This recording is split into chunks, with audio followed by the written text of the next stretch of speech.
I'm continuing on my adventure through China.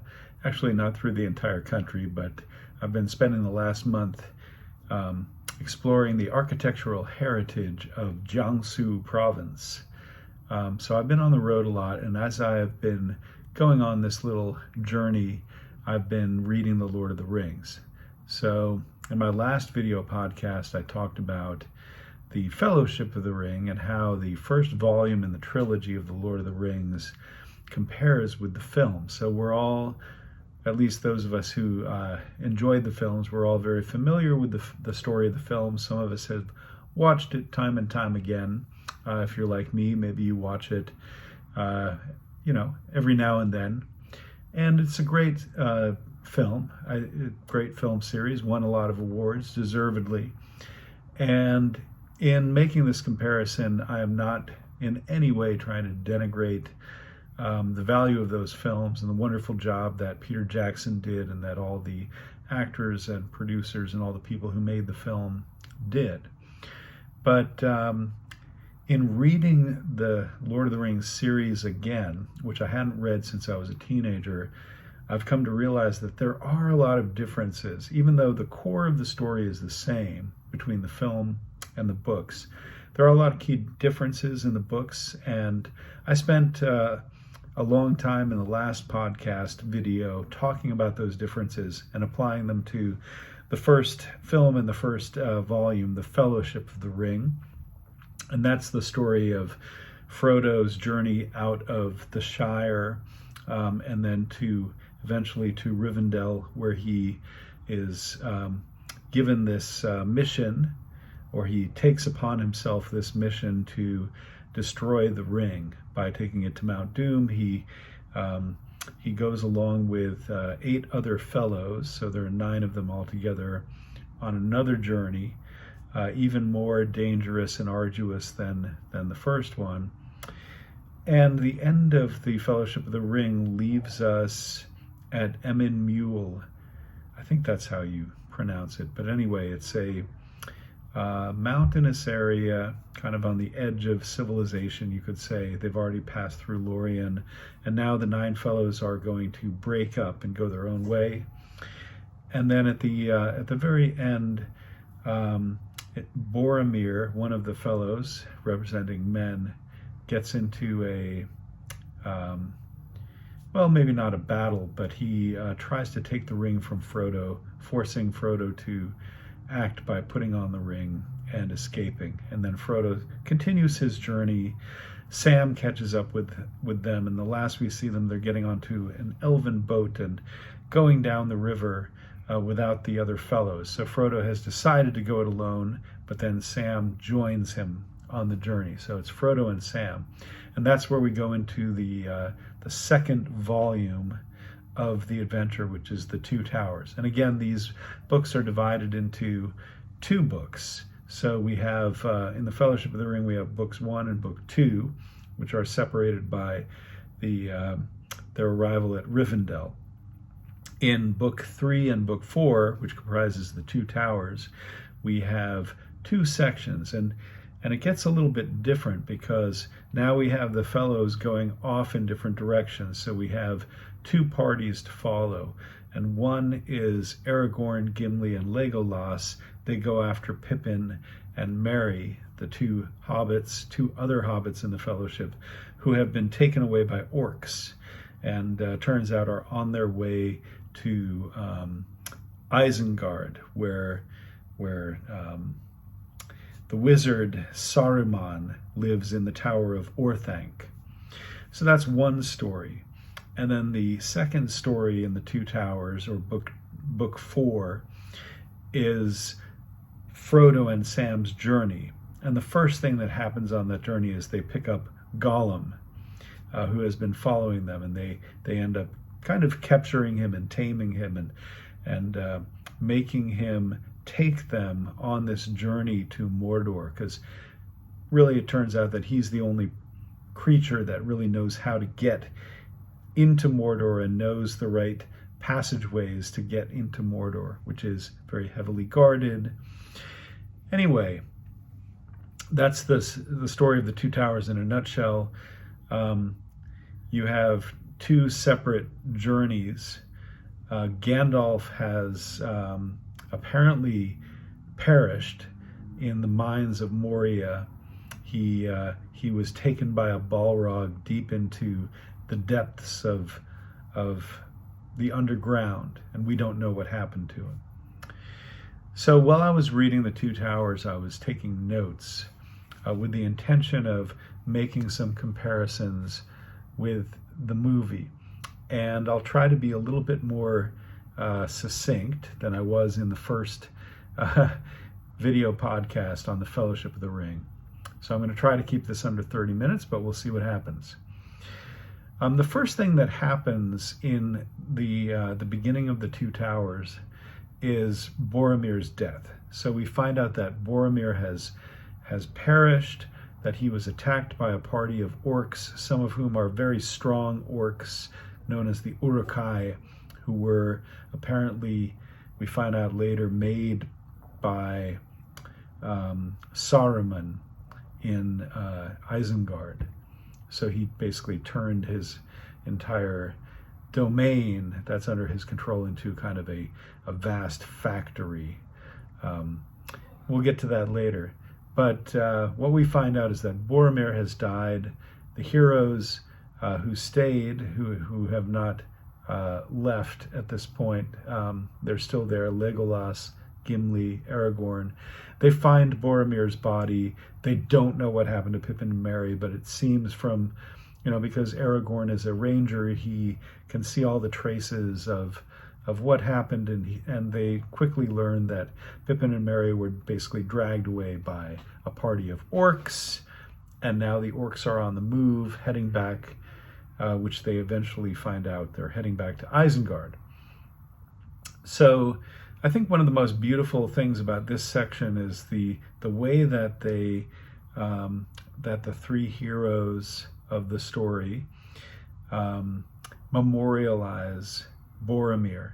Only Aragorn seems to understand that Boromir turned on Frodo, and that's because Boromir kind of confessed to him. Aragorn found him. Boromir was dying, and Boromir confesses to Aragorn that he had tried to take the ring from Frodo, so he kind of got what he deserved when the orcs attacked, and he ended up getting killed. Which of course is not true. In a way, what's made clear is that Boromir still, even though he was tempted by the ring, which all men are, he dies a hero, right? He dies trying to defend Merry and Pippin from the orc party. All of that is faithful to the film, except it happens in the first film in the series, not in the second film. So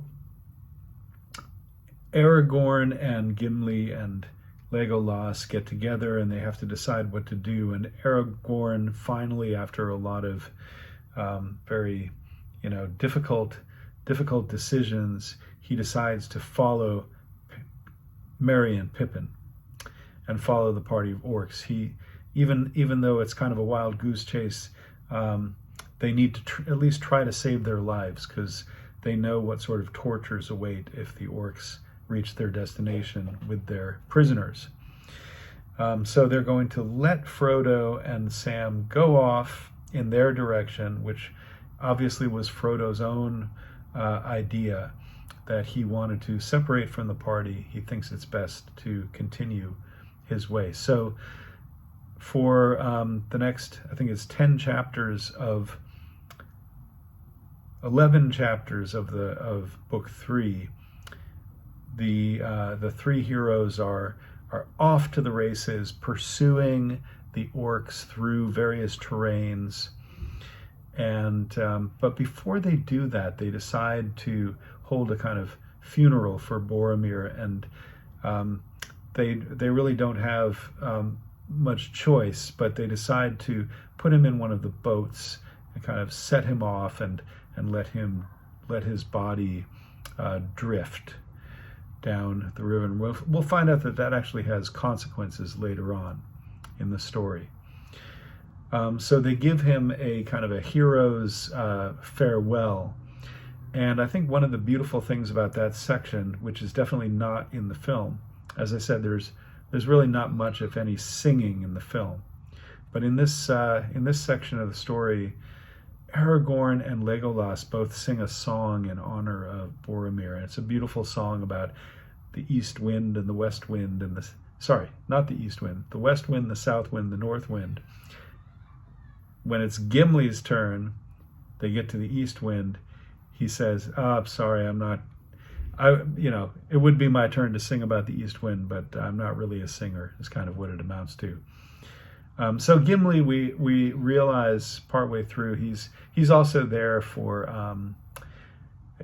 for kind of a humor. He brings a little bit of humor to the role. So Gimli's character in the film is very faithful, I think, to his character in the book. So the three heroes go on their journey. They follow the path of the orcs. It gets more and more distant because the party of orcs is traveling day and night, no rest. They seem to have infinite stores of energy, and they're in a rush to bring their prisoners.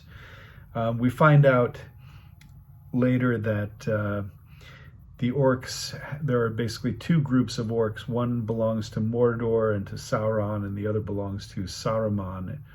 And so you get a better sense in the books, I think, of the rivalry that's emerging between Saruman and Sauron, right? The two great villains in the story, and that Saruman is trying to kind of take matters into his own hands in Isengard and bring the ring to him. So otherwise, I think the scenes in the film are fairly faithful to the chase and the pursuit that the heroes undertake to try to reach the orcs in time. There are some small differences. There is, I think the orcs have a lot more personality in the books than they do in the film. So there's a lot more dialogue with the orcs. You kind of really get into their minds. There's a lot of conversation back and forth that they have. So when Pippin and Merry are being carried away by the orcs, they can kind of make out, because the orcs have to talk in a common tongue because they have different languages.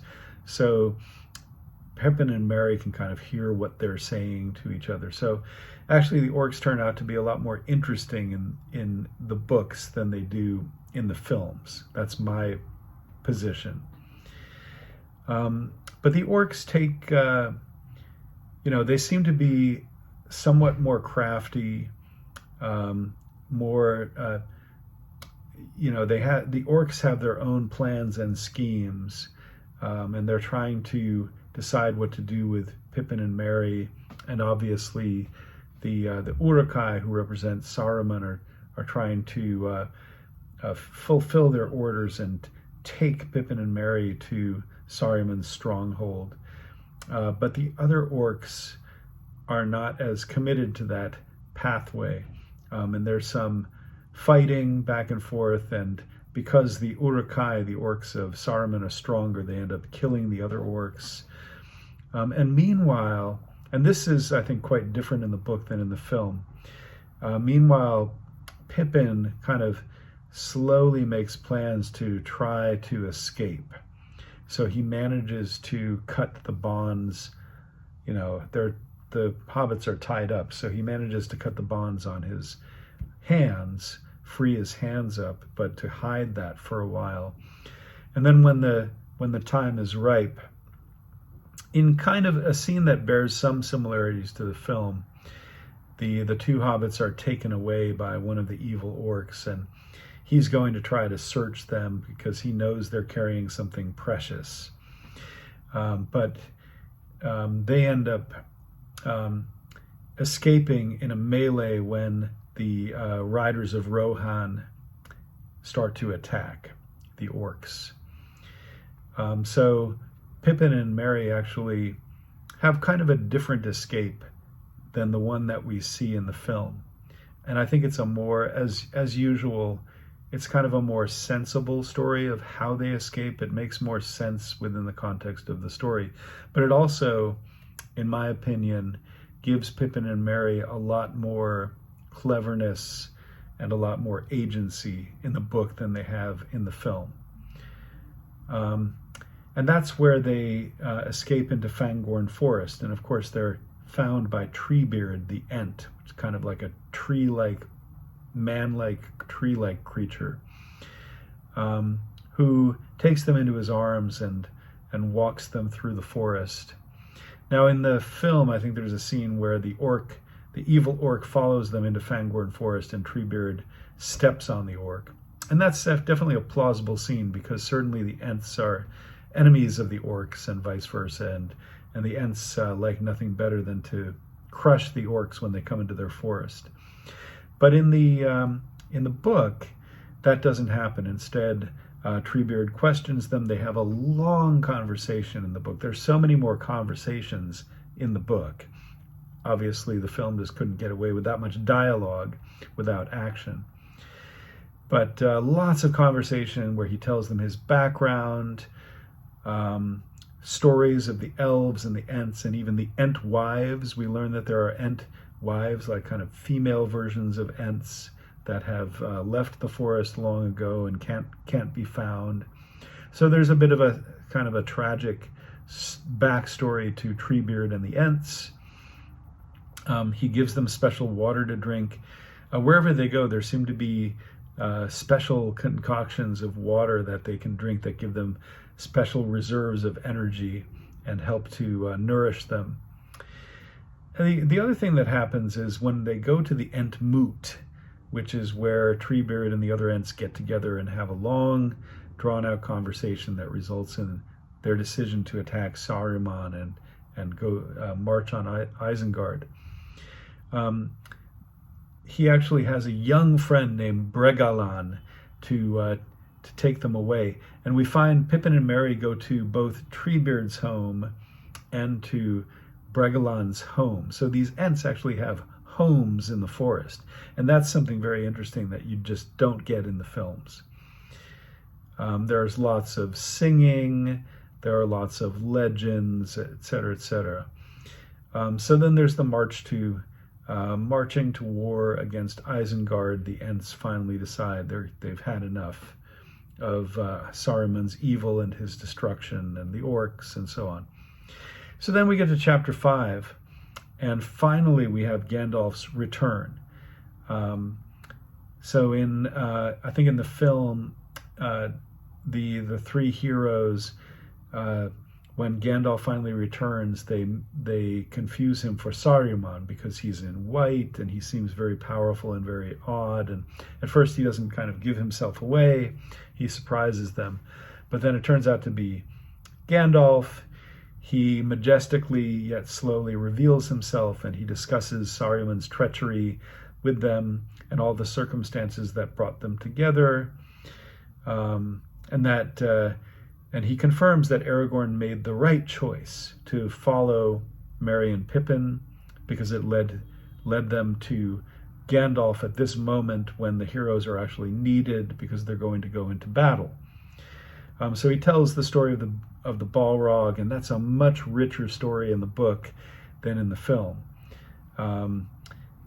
You learn a lot about the Balrog, about the domain that he lives in underground, and what it looks like when the Balrog falls in the water and is quenched of his fire, and how he runs up this steep, winding staircase up to the top of the mountain, and Gandalf is following him, and finally Gandalf vanquishes him on the top of the mountain. And then, and I think there's this scene after that where Gandalf is kind of suspended in time and space, which is similar to the description in the book. And then he ends up going, I believe, back to Lorien, Lothlorien, where the elves take care of him and nourish him and help to recover his strength. And then he emerges in white robes from Lorien as Gandalf the White. He's up to level, or maybe a couple of levels, as we would say in Dungeons and Dragons. You can see how Dungeons and Dragons, there's so many influences of the Lord of the Rings the D&D world, but that's another story. So what's also interesting is that Gandalf has to kind of guess what's in Sauron's mind. And the way he reasons it out is that Sauron doesn't know where the ring is. And the last thing on his mind is the idea that they're going to destroy the ring. Sauron thinks that they're going to try to use the ring against him to win this war, which is what he would do, of course.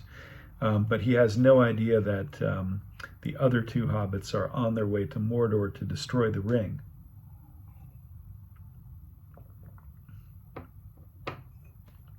So Sauron is amassing an army and marching on Minas Tirith, which is kind of the kingdom of men. You learn more about Shadowfax, Gandalf's horse, who appears first in this scene in the film. And you find out a lot about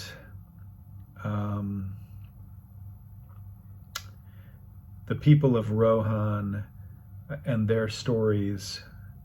There's a lot more dialogue with the riders of Rohan and their leader.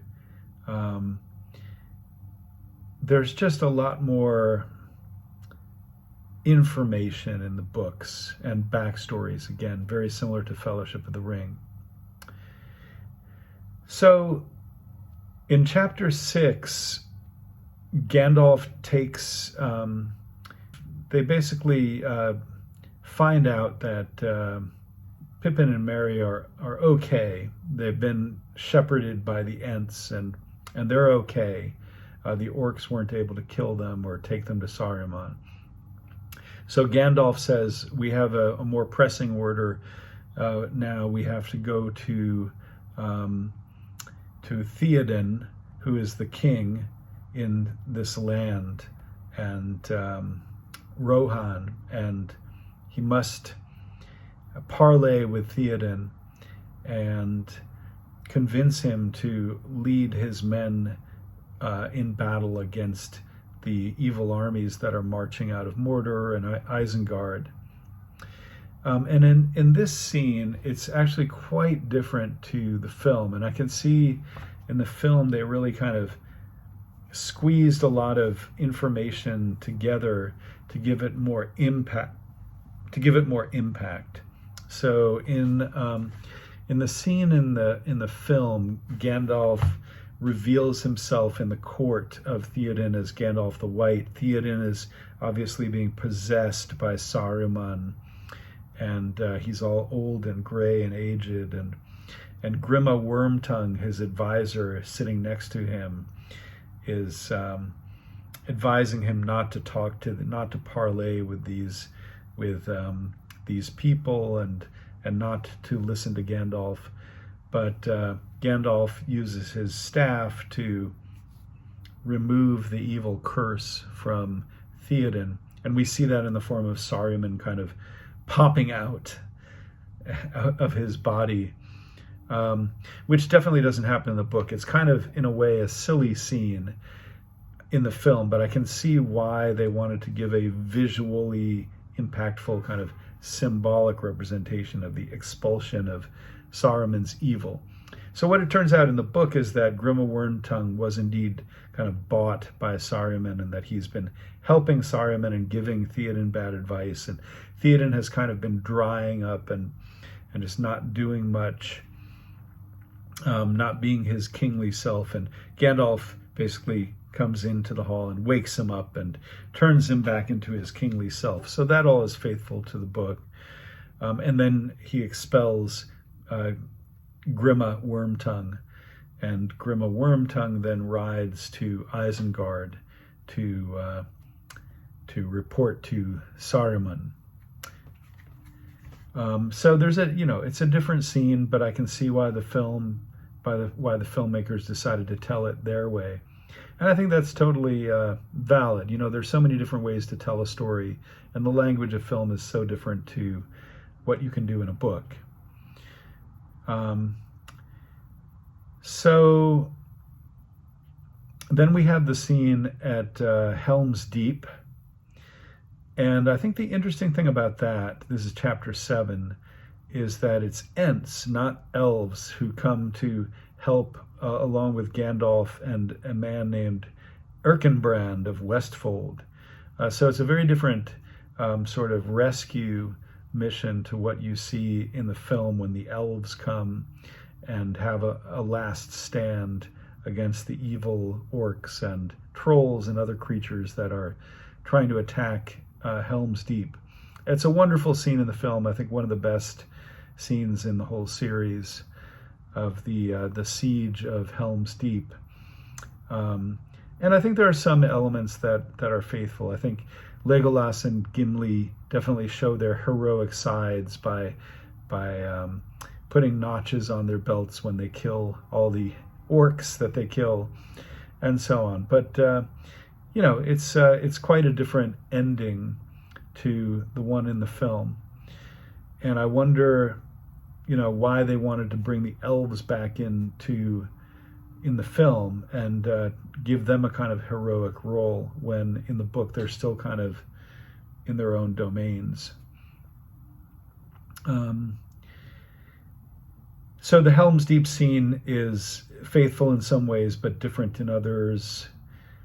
And then once they defeat the enemy at Helm's Deep, one interesting thing that happens is that Gimli starts to give a loving description of Helm's Deep and all the caverns, the miraculous caverns filled with jewels and gems and other treasures inside Helm's Deep, and offers to take Legolas on a tour. And Legolas at first is like, I'm an elf, I'm not really into these mountain innards. Come to the Fangorn Forest with me. And Gimli says, "Oh, Fangorn Forest, but if you insist." So they're kind of showing how they develop their friendship and are willing to sacrifice for each other. And I think Legolas and Gimli's friendship is one of the beautiful things that happens in this series. So you get more backstory, or more you learn more about their friendship in the book. Then the heroes, along with Theoden and his men, they march to Isengard, where they find the aftermath of the Ent attack. So in the film, it's totally understandable. We see the Ent attack itself. But in the book, we only learn about the attack from its aftermath and from what the heroes see following the event. So the Ents have flooded Isengard. All the holes and the mines and the pits that were dug around the Tower of Orthanc have been flooded with water. And of course, Pippin and Merry are waiting for them, having just consumed a big breakfast, and they have a big pipe of tobacco that they're smoking, that they happen to find a barrel of fine Shire tobacco in Isengard. So that's a fun scene. You also have, in addition to the Ents, you have another type of tree called the Horns that seem to be a bit darker, blacker, and even more destructive than the Ents, but they're working with the Ents to destroy Isengard and also to attack orcs that go near them and so forth. So this is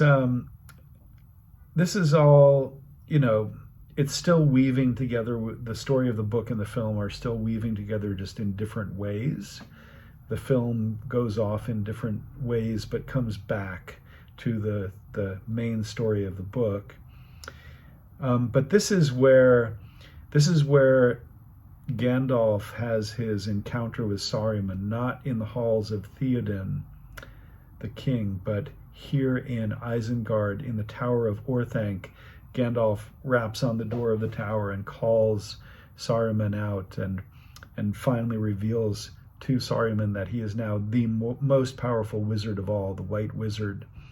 And so, of course, Saruman is completely surprised and taken aback by that. But Saruman has holed himself up in the tower with Grima Wormtongue and won't come out.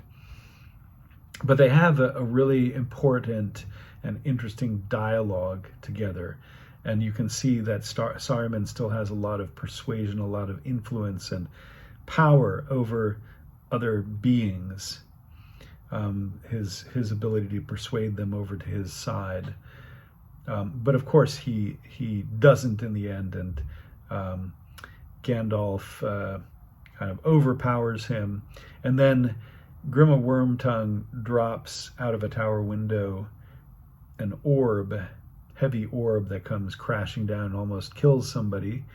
But they take that as kind of booty. Turns out to be a Palantir, which is a kind of magical orb that kind of like a crystal ball where you can see the future, or you can communicate with others across the world who also hold a Palantir.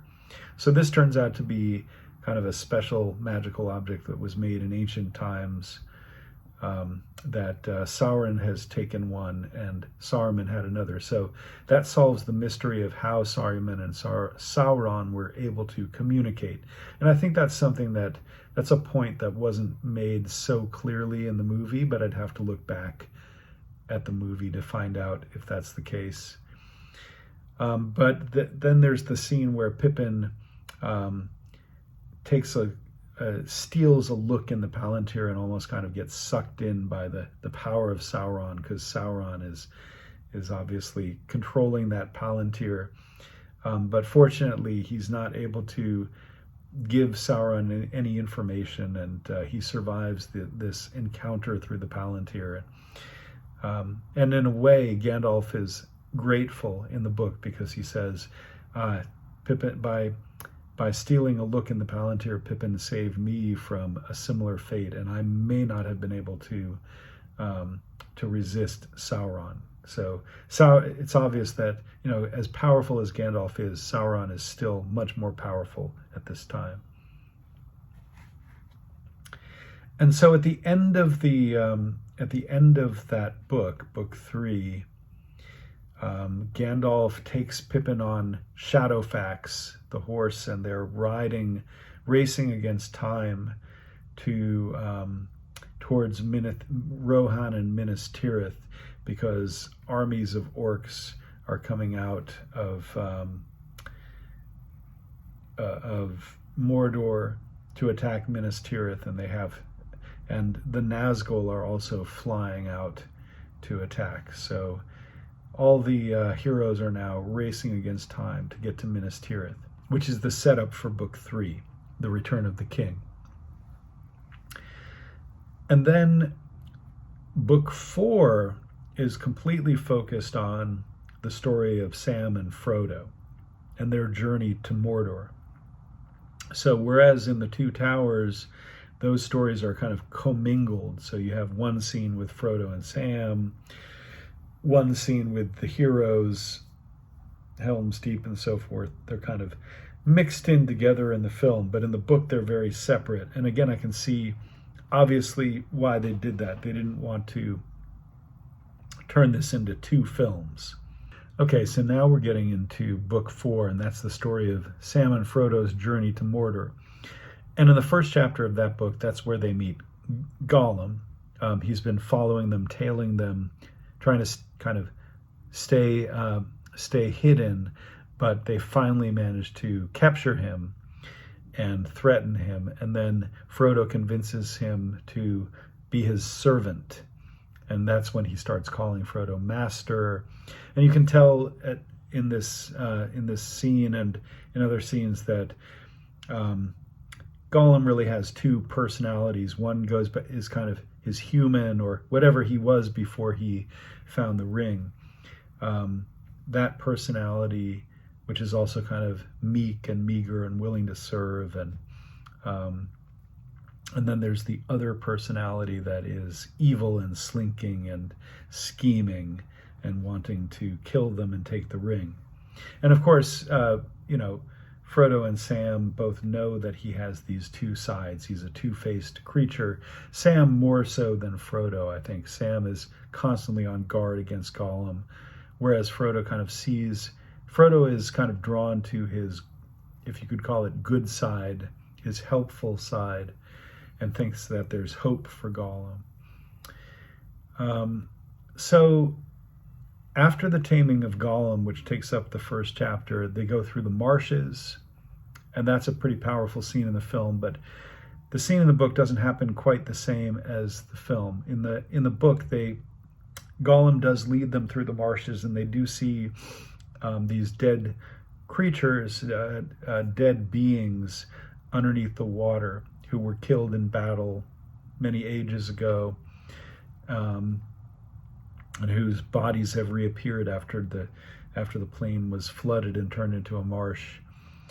But Frodo doesn't get sucked under the water in the way that he does in the film. So I think they were trying to kind of enhance the creepiness of that scene in the film in a way that doesn't happen in the book. Certainly he comes close, and Sam continually has to kind of drag him through the swamp and the marshes.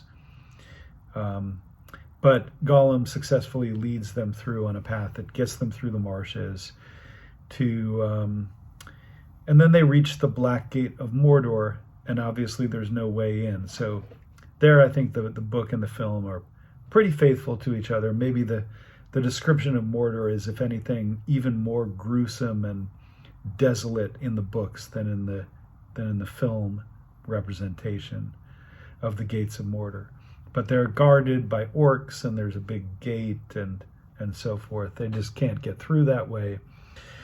And that's when, Gollum tells them there's another way. He'll lead them another way, another path. And that's when he starts scheming to bring them to She. And we don't know who She is at this point. We just know that it's something very wicked and evil that Gollum is planning for the two hobbits. But they continue to travel together. They get into a more hospitable land with lots of beautiful descriptions of plants and flowers. And eventually Sam decides that he wants something better to eat than the lembas, the elf bread that they keep eating, which is all that they had for this journey. And he convinces Gollum to go and catch a couple of rabbits. He makes them into a stew. And unfortunately, the smoke and the fire of the rabbit stew eventually attracts the men of Gondor, who are in the forest hunting southern men, evil men who have joined forces with Sauron. So there's a very, I think, similar scene in the film and the book where they see an oliphant, kind of a giant elephant, come crashing through the forest. And then they're taken by the men, and they meet Faramir. So Gollum disappears into the forest, and Frodo and Sam are kind of captured by these men, taken to Faramir, who is the captain of this guard, of this team of men. I think what's interesting about this episode is that Faramir seems to be a much, much more wise and even-handed and noble person than he appears in the film. So I don't know why they decided to make him such a different character in the film. But in the book, he obviously he takes them under his guard, but as he tells them, he's actually taking them under his care, because this is a very perilous place now with this battle going on, and he needs to guard them as soon as he finds out who they are and that they're connected to Boromir, who turns out to be his brother, that they were connected to Gandalf and on this fellowship. And he gets very curious and asks them all sorts of questions. And Frodo's trying his best not to reveal the existence of the ring, but Faramir knows that there's something very precious and special that maybe they're carrying, that they were meant to carry as part of their mission, and that Boromir, it seems, had coveted that, whatever it was, which he knows of as Isildur's Bane. So the existence of the ring isn't revealed until later in their conversation, when Sam kind of blurts it out. But instead of taking them hostage and taking them away, which I think is what happens in the film, he actually takes them to Gondor Um, it doesn't happen that way in the book. He says, "I am true to my word. I would not touch that ring even if I found it on the highway. Um, I will support you and let you continue on your journey." He's in fact, even though he has kind of taken them captive, and then eventually takes Gollum captive, who has been kind of following them, he ends up letting them go. So I think that's a very different character and a very different story to the one in the film, and it leaves you wondering why they wanted to turn him into this other kind of character in the film. Maybe it just made more sense in the language of film. Maybe it was more dramatic that way. Maybe it's a little bit boring to have this kind of dialogue in a film. There needed more action and adventure and suspense. So Sam and Frodo continue on their journey with Gollum. They're allowed to continue through the land, although Faramir warns them, don't go to Cirith Ungol, which is the place that Gollum is taking them, which is next to the old city of Minas. I forget the original name, but it's now known as Minas Morgul, which is the city of the Nazgul. So he says, no matter what you do, don't go there. But that's the alternate pathway, the alternate pass up a very narrow and forbidding flight of steps carved into the mountainside that they can go up to the pass and then get into Mordor that way. So Frodo says basically he has no choice. He must follow Gollum, who's the only creature that knows the way back into Mordor. So Gollum's plan seems to be coming together quite well. They eventually get to Minas Morgul. They see an army of orcs and the Nazgul chief coming out. They start climbing up the mountainside, up the steep stairs. And eventually, after many, many hours of climbing and a lot of difficulty, they get up towards the top, and Gollum tells them there's this tunnel. You have to go through the tunnel, and once you go through that, you can go over the pass. So the tunnel is the last stage. And of course, those of you who have watched the film all know that the tunnel is where Shelob, this massive spider, has her lair. And as scary as that scene in the film is, it's far scarier, I would say, in the book. The way that Tolkien unravels that episode is just so brilliant. And a few things happen differently in the book again. In the film, I think, again, for kind of suspense and drama, Sam and Frodo part near the top of the pass before they get to the tunnel. Gollum has continually been sowing doubts and strife in Frodo's mind, convincing Frodo that Sam is going to take the ring. None of that happens in the book. Sam stays faithful the whole time. Frodo never questions his loyalty. So it's very interesting. Again, slightly different way of telling the story in the film as in the book. But in the book, you really get a sense of not only how loyal, faithful Sam is, how much he loves Frodo, but also how heroic he is. And you get a sense of that in the film too, when Sam finally confronts Shelob after Shelob stabs Frodo with some poison and seems to have killed him and wrapped him up in her web and is going to drag him into her lair. Sam attacks her. He has the light, the special light, the phial of light that Galadriel gifted to Frodo. He has Frodo's sword Sting, and he attacks Shelob. And in the book, it makes clear that Shelob has never been attacked this way. She's a very, very ancient creature, more ancient than even Sauron. She has never been attacked by another creature in this way. She has consumed countless elves and dwarves and other creatures, orcs. but she's never been mortally attacked. So Sam really comes out as a bold hero at the end of this book. And then again, something slightly different happens. The orcs come out. There's a tower at the top of the pass. The orcs come out of the tower. They find Frodo, take him through a tunnel back to the tower. Sam puts on the ring, follows them, and then overhears their conversation. And again, you learn a lot about the orcs. The orcs are much more interesting in the books than they are in the films. In the films, they say very little, but in the books, there's a lot of dialogue, a lot of fun dialogue. I think Tolkien really had fun with the orcs.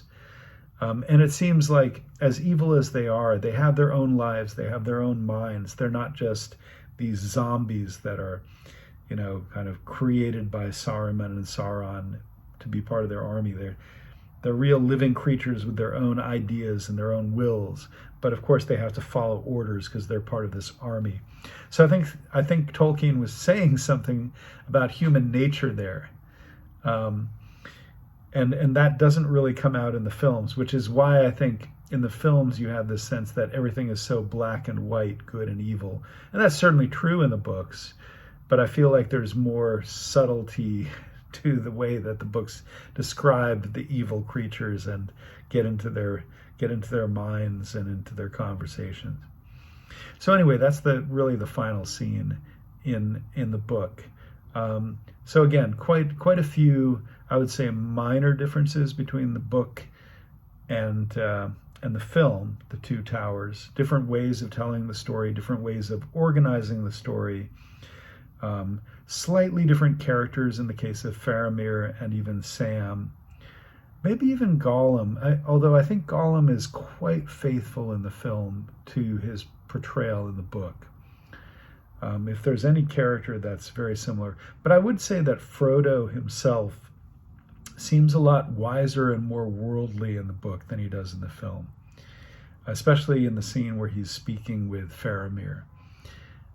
He just comes across as a much wiser and cleverer Hobbit than he seems to appear in the film. That's just my opinion. Anyway, I think that's it for The Two Towers, and hopefully I've kept within a better time frame for this. And then the next book, as you all know, is The Return of the King. So see you then.